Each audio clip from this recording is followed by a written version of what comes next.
Hey friends, it's Christian. In the movie Forgetting Sarah Marshall, Jason Segel's character Pete, fresh off a crushing breakup, asks American treasure Paul Rudd, playing Kunu, to teach him how to surf. And during the scene, Kunu gives him some interesting, albeit confusing advice. Don't do anything. Don't try to surf. Don't do it. The less you do, the more you do. Nope, too slow, do less. You're doing too much, do less. Remember, don't do anything. Nothing. Pop up. Well, you gotta do more than that, because you're just laying, it looks like you're boogie boarding. And while it's a funny scene and one of my favorite movies, I think it actually parallels a conflict many of us go through on a regular basis. Yeah, that wasn't quite it, but we're gonna figure it out there. The battle of less versus more.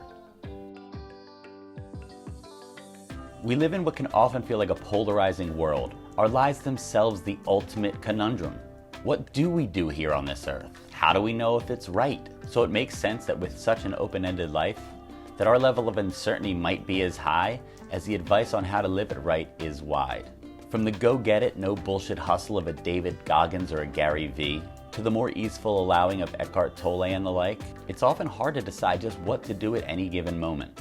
Both have their merits, but the conflicting prescriptions to our collective problems can often leave us stuck, wondering whether in fact we should do less and allow things to happen organically, or try harder and make them happen. And I believe the answer, in a way, is both.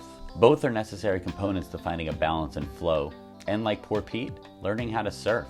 At times we'll need to work our asses off, and at other times we'll need to rest, reset, and to dream about just what it is we're working so hard for. Our bodies, like all nature, are incredibly adept at knowing things. If it says rest, then it's okay to rest. But if it says go, then fucking go. Learning to trust it allows us to live more freely, more gracefully, and ultimately, more powerfully. And that's the whole concept of the mighty middle. Learning to live in that powerful center, finding that sweet spot of flow and of connection. Whether it's an individual moving into their potential, or a group taking sometimes conflicting components and building something bigger and better, striking that overall balance is life's recipe for success. And a lot of that balance comes from feel, something we can only decipher in the moment. Not what somebody said or what you read, but what aligns with and is in integrity with what you want and what the moment calls for.